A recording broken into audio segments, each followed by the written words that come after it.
겨울이 다가오면 우리 마음도 움츠리고 춥지요. 그러나 우리 주님이 함께 계심으로 따뜻함은 언제나 우리 주님의 품 안에서 나온다는 사실을 기억하고 감사하는 저와 여러분 되시기를 바랍니다. 오늘 특별히 일자리에 관한 내용들입니다. 특별히 오늘같이 인력시장에서 또 여러 일거리를 찾아 헤매는 자들이 많이 있지만 또 많은 고용률이 좋지 않고 경기가 어렵다고들 합니다. 그럼에도 불구하고 하나님께서는 우리에게 살아갈 방편과 또 은혜를 주셔서 살아갈 수 있습니다. 우리 힘으로 살아가는 것이 아니라 주님의 보호하심과 주님의 먹이심으로 살아가게 된다는 이 확신 속에 기쁨을 갖기를 바랍니다. 오늘 푸른 품꾼이라고 하는 비유, 누구나 이와 같은 말씀을 잘 들어보셨을 겁니다.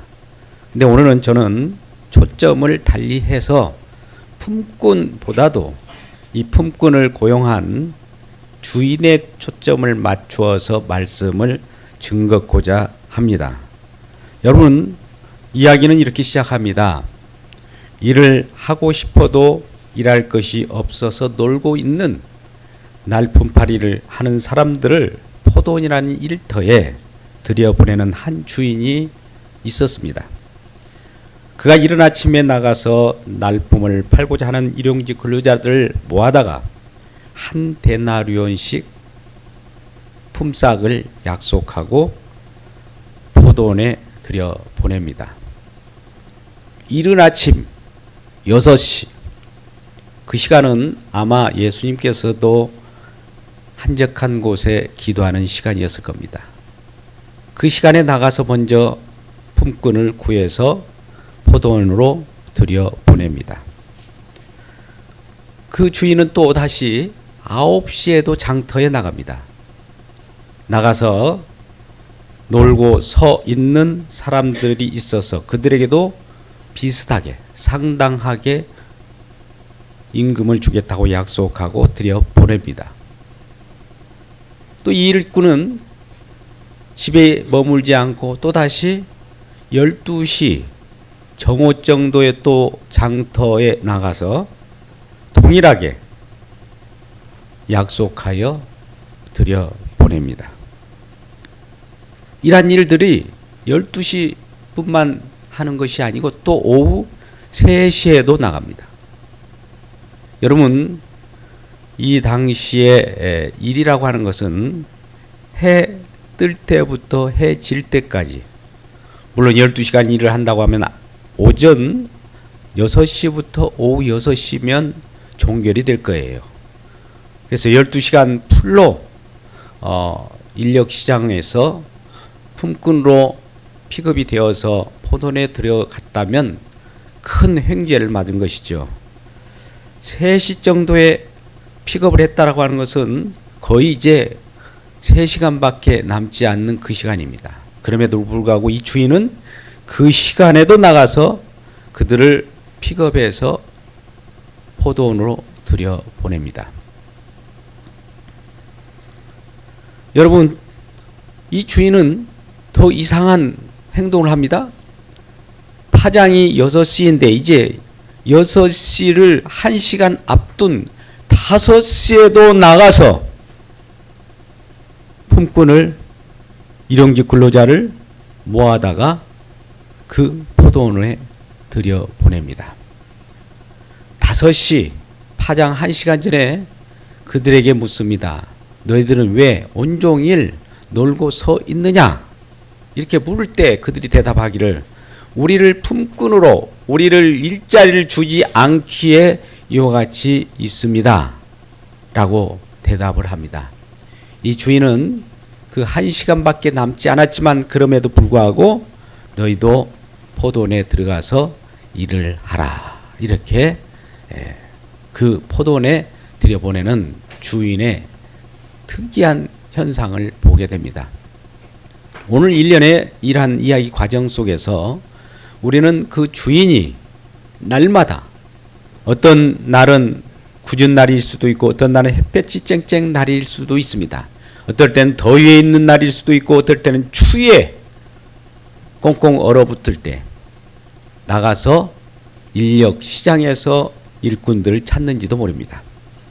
언젠가 우리들도 매스컴에 나왔던 인력 시장의 내용을 너무나 잘 알 겁니다. 새벽같이 나가서 그 추위에 떨고 있는 자, 잠시 잠깐 그들이 손을 녹일 수 있는 불을 피워놓고 그 손을 쬐고 있을 때 누군가 오늘 일자리를 하나 마련해서 나를 픽업해 줄까? 노심초사하며 그 일자리를 찾기 위하여 이른 아침에 나온 일용직 근로자들이 많이 있었습니다. 여러분도 그런 경험이 혹시 있으시나요? 그래서 그러한 누군가 나를 택해서 일을 시켜준다면 내 집에 있는 부모, 내 처자식을 먹여 살릴 수 있고 그들을 봉양할 수 있다라고 하는 그 마음, 기쁜 마음 속에서 일을 할 것입니다. 그런데 이것이 기회가 주어지는 것은 제한적입니다. 아무나 그냥 들여보내는 것이 아니고 아침 일찍 갔을 때 먼저 선택받으면 형제를 만나는 것이지만 그 기회를 놓쳐버리면 이들은 기회가 올지 안 올지 그 기대감이라는 것은 불확실합니다. 그래서 오늘 이 널고 서 있는, 놀고 있는 것이 아니라 놀고 서 있었다고 해요. 논다는 것은 우리가 무엇을 즐기면서 있는 것이 아니라 일이 없어서 어쩔 수 없이 있을 수밖에 없는 그 노는 거예요. 그러면서 서 있는 거예요. 누군가 나를 불러주면 용수철처럼 달려가고 그 픽업하는 그 현장에 달려가고자 하는 그 마음을 준비를 하고 있었기에 놀고 서 있었던 겁니다. 그래서 5차례에 걸쳐서 이 주인이 포도원에 들여보냅니다. 그들은 기쁨으로 그 일을 했을 거예요. 그런데 말입니다. 이 파장이 되어서 6시에 이 주인은 자기가 친히 나가지 않고 청지기를 보내서 나중 온 자부터 먼저 온 자에 이르기까지 품삯을 줍니다. 먼저 온 자로부터 나중 온 자에게 품삯을 일당을 주면은 좋겠는데 이 주인은 이상하게 이 청지기더러 나중 온 자부터 이른 아침에 온 자에 이르기까지 품꾼에게 일당을 주게 합니다. 이상하죠? 왜 이럴까요? 먼저 온 자에게 품삯을 주면 이 먼저 이른 아침 6시 온 자에게 한 데나리온, 그때 데나리온이라 하는 것은 로마 구인들의 하루 일 은전입니다.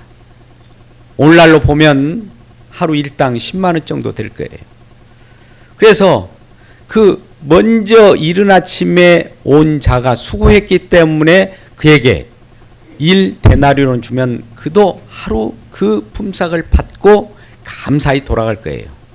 또 9시에 온 자에게도 상당하게 주리라 했으므로 그 10만 원이 아닌 한 8만 원도 줬어도 감사하게 들어갈 겁니다. 그런데 9시에 온 자에게도 동일하게 한 데나리온인 10만 원을 준 거예요. 이도 얼마나 감사합니까? 다른 사람에 비해서 3시간 덜 하고 9시간밖에 일하지 않았는데 나에게도 하루 일당인 12시간의 일당을 주다니 감사합니다. 이렇게 받아갈 거예요. 또 12시 이제 6시간밖에 일하지 않는 이 자에게도 웬일인지 이 주인은 청지기더러 한 데나리온을 주는 거예요. 주라고 해서 그걸 받아가는 거예요. 횡재를 맞은 거죠. 3시에 온 자, 이제 3시간밖에 남지 않는 자도 한 데나리온을 받네요. 불사 이제 파장 1시간밖에 일하지 않는 자가도 이게 나는 1시간밖에 일하지 않았기 때문에 12분의 1이니까 한 10,000원 정도만 받아도 감지덕지할 텐데 웬일일까요? 이자에게도 한 데나리온을 준 거예요. 10만 원을 받게 된 거예요. 얼마나 감사합니까? 그래서 처음 온 자부터 마지막 온 자에게 이렇게 주면 그 일한 대가의 싹을 받음으로 말미암아 아무 불평이 없고 진짜 선한 주인이다, 이렇게 평가를 할 것입니다. 그런데 이 주인은 청지기더러 먼저 온 자부터 주는 것이 아니라 마지막에 온 자, 파장 1시간 전에 온 자부터 싹을 주라고 합니다. 마지막 파장 1시간 전에 온 자더러 청지기에게 한 데나리온을 주게 합니다. 이 1시간밖에 일하지 않는 자는 얼마나 큰 대박입니까? 큰 횡재를 맞은 것이죠. 혹시 계산이 틀려서 나에게 이렇게 둔 건가? 그는 놀랬을 겁니다. 이 은혜라니, 이 긍휼이라니, 나를 어여삐 여겨주시는 이 주인의 마음에 너무 감사해서 절을 수십 번 하고 그 일당을 받아갔을 겁니다. 3시에 온 자에게도 또 한 데나리온을 준 거예요. 그러니 이제는 이 주인이 뭔가 착각을 해서 한 데나리온을 못 모르고 주는구나 라고 생각하는 거예요. 그러니까 이른 아침 온 자는 이 모습을 보고 이제 저들에게 한 데나리온을 줬다면 나에게는 12시간 풀로 열심히 일한 그 결과이므로 나에게는 12데나리온이 오지 않을까, 이런 기대감을 갖고 있는 거예요. 그런데 12시 온 자에게도 한 데나리온, 9시 온 자에게도 한 데나리온, 마지막 이른 아침에 와서 하루 종일 수고한 자에게도 한 데나리온을 덜렁 주네요. 그러니까 이게 무슨 계산이 이런 법이 있습니까? 라고 하면서 주인에게 따져 묻습니다. 그러니까 이 주인이 대답하기를, 얘야, 이 친구여, 당신하고 나하고 하루 일당을 한 데나리온을 약속하지 않았느냐? 라고 묻는 거예요.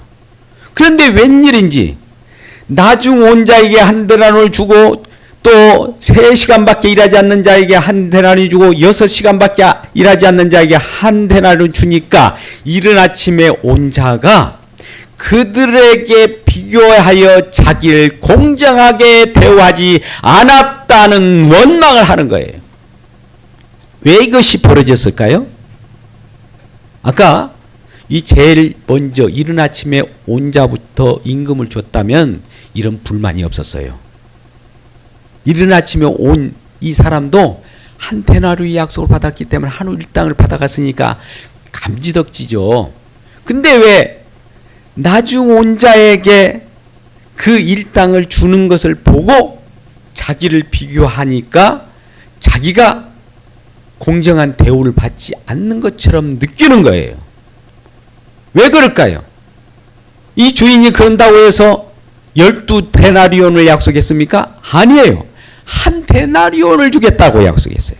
하루 일당을 주겠다고 약속했어요. 이 주인이 공정한 대우를 하지 않은 것이 아닙니다. 그런데 왜 이른 아침에 온 이 사람은 공정한 대우를 받지 않는 것처럼 느낄까요?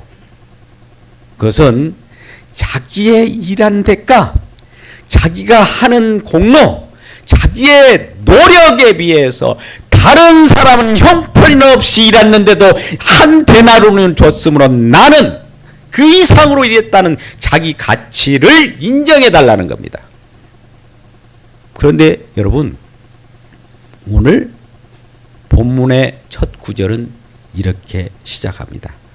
천국은 마치 품꾼을 이른 아침에 포도원에 보내고 나간 품꾼을 구하는 집주인과 같다. 이른 아침에 품꾼을 구하여 나간 집주인과 같으니 라고 합니다. 여러분, 천국이면 천국이라고 하는 어떤 장소나 어떤 통치 영역이나 구원이나 영생이나 이렇게 딱 구체적으로 지적하면 좋겠는데 천국이 집주인이랍니다. 여러분, 제가 가끔 수요일이나 금요일 예배 가운데 있을 때 질문합니다. 예수 믿으면 구원 받는다. 예수 믿으면 구원 얻는다. 라고 할 때 여러분은 어떤 것을 좋아하나요? 이렇게 물어봅니다. 그러면 어떤 분은 구원, 믿음, 얻는 거 이걸 차지해요. 여러분 보십시오. 예수 믿으면 구원 얻는다. 다 중요해요. 얻는 것도 내가 소유하려고 하는, 내가 많이 가져가고 싶어하는 그 마음 이해합니다. 구원, 영생 중요합니다. 믿음, 그렇게 강조하는 것은 오직 믿음이라고 하는 것이 중요해요. 그런데 이 모든 것이 어디로부터 오느냐? 이걸 강구한다는 것이죠. 예수로부터 구원이 와요. 예수로부터 믿음이 와요. 예수로부터 우리에게 모든 살아가는 일상이 온다는 이 사실을 간과하지 말기를 주의 이름으로 축복합니다. 그래서 이 천국은 집주인이에요. 천국은 예수님이에요. 제가 언어 파괴입니까? 아니에요. 예수로부터 천국은 형성되기 때문에 천국에는 구원이 있고 천국에는 영생이 있고 천국에는 믿음이 있고 천국에는 영원한 기쁨이 있는데 예수님께서 이 모든 것을 해낸다는 거예요. 이른 아침에 이 주인이, 지금 비유적 표현이지만 예수님이라고 합시다. 예수님께서는 이른 아침에 나가서 품꾼을 포도원에 들여보내요. 천국이라고 하는 것으로 들여보냅니다. 또 9시에도 갔어요. 12시에서 갔어요. 3시에도 갔어요. 파장 1시간 전에도 갔어요. 이렇게 날마다 일하시고 한 사람이라도 천국에 들여보내고 영생을 얻고 구원받기 위하여 지금도 일하시고 품꾼을 얻는 자임을 감사하는 저와 여러분 되시길 주의 이름으로 축복합니다. 우리 하나님께서는 살아계셔요. 그분은 이 세상을 창조했을 뿐만 아니라 지금도 구원하시는 그 일을 계속해 나가요. 그분은 말씀이셔요. 말씀은 살았고 운동력 있다고 했어요. 활력 있다라고 하는 것은 지금 말씀이 이 세상을 꽉 만물을 쥐고 운행하게 하시고 통치하고 계신다는 이 사실. 눈에 보이지 않는 세계이지만 사실 있는 세계라는 이 사실을 믿고 감사하는 저와 여러분 되시길 주의 이름으로 축복합니다. 오늘날 문호동 무임금, 일하지 않는 자에게는 싹도 없다. 그러면 윤호동의 유임금, 어느 일정한 일을 했기 때문에 그에 비례해서 수당을 받는다. 여러분, 우리 노동력의 가치가 얼마나 큽니까? 물론 고용하는 입장의 고용주는 피고용주를 고용할 때에 여러 능력도 보고 그들의 자질도 보고 그들의 태도를 볼 것입니다. 그러나 사실은 능력보다도 우리들이 긍휼히 여겨서 오늘날 일자리를 우리에게 제공해 주신 분이 하나님이십니다. 우리의 능력 가지고 어떤 수익을 얻는 것보다도 함께 일자리를 줌으로써 그 속에서 활동해서 하나님의 살아 역사하심을 우리 몸소 체험하면서 우리가 살아있는 이 자체가 하나님의 은혜가 아니겠느냐, 이런 말씀이에요. 우리는 마치 일을 않고 세상 일을 안 하는 것이 사실은 쉬는 겁니다. 근데 세상 일을 또 쉬는 것을 우리는 좋아해요. 하루라도 아무 일도 안 하면 그것이 우리에게는 기쁨이 될지 모르지만 세상 일을 접어두고 주님의 품 안에 와서 말씀으로서 역사해서 우리에게 영생을 주시고 생명을 주시는 우리 주님의 은혜를 받아야만 이것이 안식이에요. 세상 일 마치 그것만 쉰다고 해서 안식이 아니에요. 주님의 품 품 안에만 안식이 있는 세계예요. 주님의 품 안에만 영생이 있는 세계예요. 주님의 품 안에만 구원이 있고 그 속에서만 기쁨이 있지, 세상 일을 잠시 멈춰놓고 그냥 아무 일도 안 한다? 그 시간은 죽어있는 시간입니다. 주님 앞에 나올 때 이 세상을 창조하신 창조의 하나님께서 말씀으로 우리를 새롭게 하시고 성령의 능력으로 은혜를 주셔서 내가 생명이 있음을 알게 한 이 자체가 은혜이며 기쁨이며 우리의 생명이에요. 근데 우리는 이러한 생명을 간과하고 쉰다라고 해요. 쉬는 것이 무엇입니까? 주님 앞에 나와서 생명을 얻는 것이 쉼이에요. 천국은 쉼의 나라예요.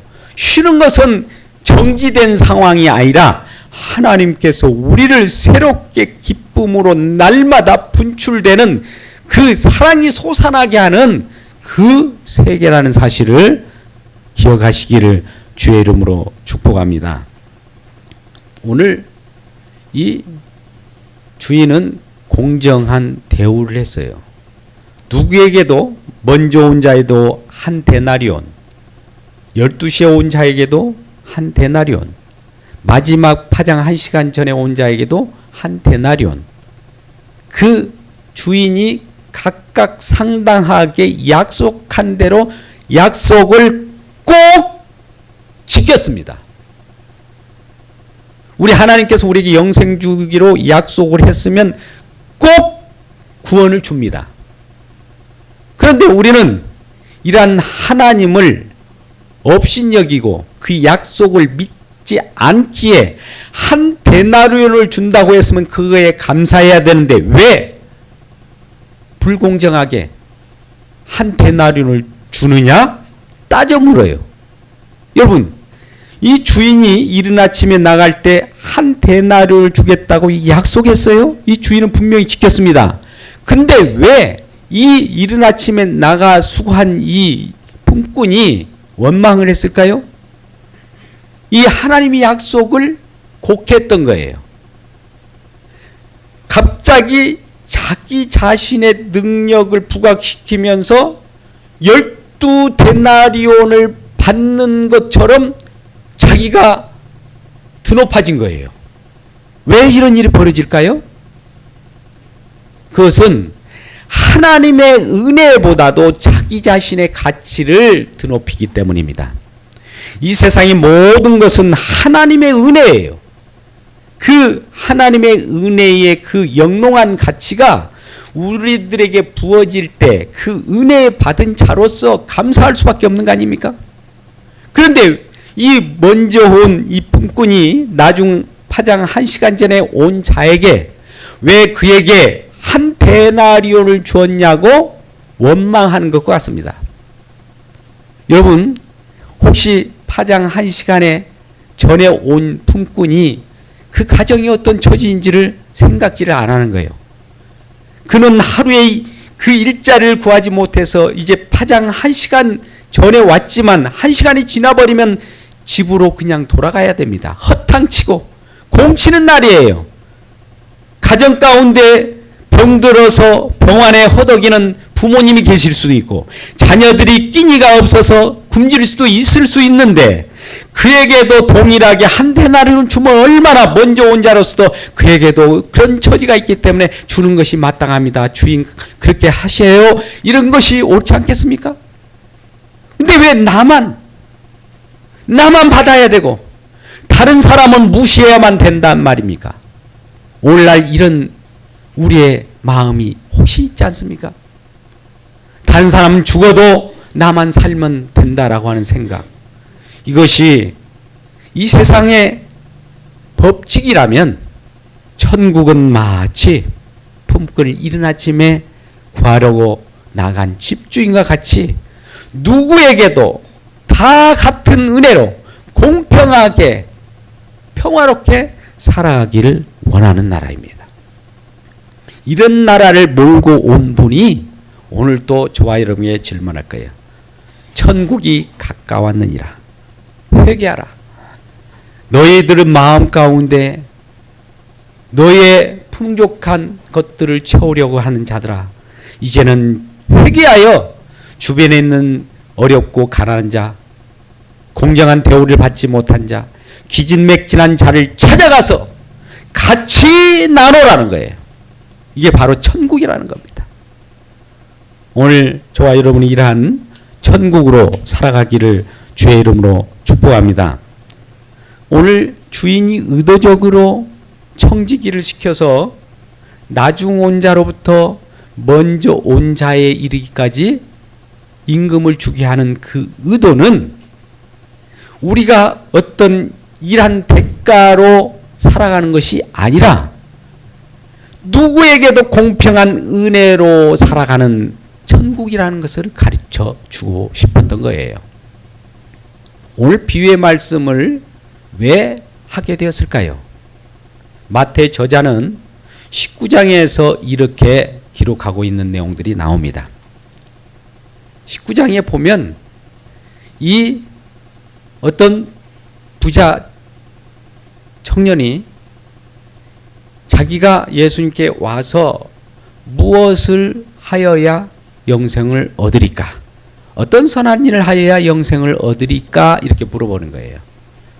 네가 선한 일을 한다고 따지면서 이 내게 10계명 여러 가지 내용들을 가르쳐 주면서 이걸 지키라고 하는 거예요. 다 지켰습니다. 그럴 때 너에게 가지고 있는 소유를 다 팔아 이웃에게 주라. 그리고 나를 따르라 했습니다. 근데 다른 것은 다 지켰는데 자기 소유를 팔아가지고 이웃에게 주고 주님을 따르라고 하니까 이 청년이 생각하기에 이것만큼은 할 수가 없었던 거예요. 그래서 예수님께서 말씀하시기를 낙타가 바늘귀로 들어가는 것보다도 부자가 천국에 들어가는 것이 더 어렵다. 즉 불가능하다는 거예요. 그러니까 베드로를 위시해서 예수님의 제자들이 깜짝 놀랐어요. 그러면 누가 구원을 받을 수 있습니까? 죽었다 깨어나도 안 되겠네요 라고 하는 거예요. 그럴 때 예수님께서 말씀하시기에 인간들로서는 한이 될 때 하나님은 하신다는 거예요. 구원은 하나님이 하시는 거예요. 그럴 때 베드로가 그러면 우리들이 다른 걸 다 버리고 주님을 따라 싸우니 주님 우리에게 무엇을 주시나이까? 이렇게 물어봤을 때 오늘 비유의 말씀을 한 거예요. 다른 걸 자기가 다 버렸으니까 이제 나에게 줄 것이 뭐 있습니까? 또 자기가 따랐다라고 하는 공로를 들이댈 때 예수님께서는 그렇게 따랐다고 해서 그 공로로 천국 가는 것이 아니야. 천국은 은혜로 가는 거예요. 천국은 마치 포도원에 들여보내는 품꾼을 보내보내는 집주인과 같다는 거예요. 나중 온 자부터 먼저 온 자에게 싹쓸 주는 자라는 거예요. 공평한 대우를 하는 거예요. 근데 우리는 먼저 온 자로서 나의 공로, 나의 노력, 나의 수고를 가지고 하나님 앞에 나와서 나의 수고를 대가로 구원을 주십시오. 나의 수고를 대가로 우리에게 성공을 주십시오 라고 한다는 것이죠. 그럴 때 예수님께서는 십자가를 들이대면서 십자가의 은혜로 누구나가 은혜를 받았다. 공평하다는 거예요. 근데 어떤 자들은 그 은혜도 좋지만 나에게 더 많은 것을 주십시오. 더 많은 것을 주지 않으면 당신은 공평하지 않는 자입니다. 라고 따져붙는 것도 마찬가지. 오늘날 예수 그리스도의 십자가를 전하고 은혜를 전하면 왜 당신은 우리의 수고와 노력을 무시하느냐? 왜 은혜만 얘기하느냐? 따져묻는 사람들이 많아요. 자기 공로를 인정하고야만 꼭 직성이 풀리는 자들이 많다는 것이죠. 그럴 때 이러한 예수님의 십자가가 모독을 당합니다. 이 십자가는 공평한 은혜야. 내가 선함으로 내가 왜 나를 악하게 보느냐? 지금 예수님께서는 그러한 자기 수고로 따라오는 자들에게 그와 같이 일갈하는 줄도 모릅니다. 우리는 오늘 말씀을 통해서 천국은 은혜로만 가는 나라예요. 누군가의 희생이 있었습니다. 우리에게 공짜로 주어졌지만 공짜는 누군가의 희생이 있었기에 그의 부요하심이 낮아지심으로 우리가 부요함을 얻는 것이지 그냥 거저 오는 것이 아니에요. 하늘나라의 천국은 이 땅에 올 때 예수 그리스도의 십자가의 희생이 있고서야 하나님의 나라가 형성됐다는 이 사실을 기억하고 그님의 공로와 그님의 놀라운 일하심에 감사하는 저와 여러분 되시기를 주님의 이름으로 축복합니다.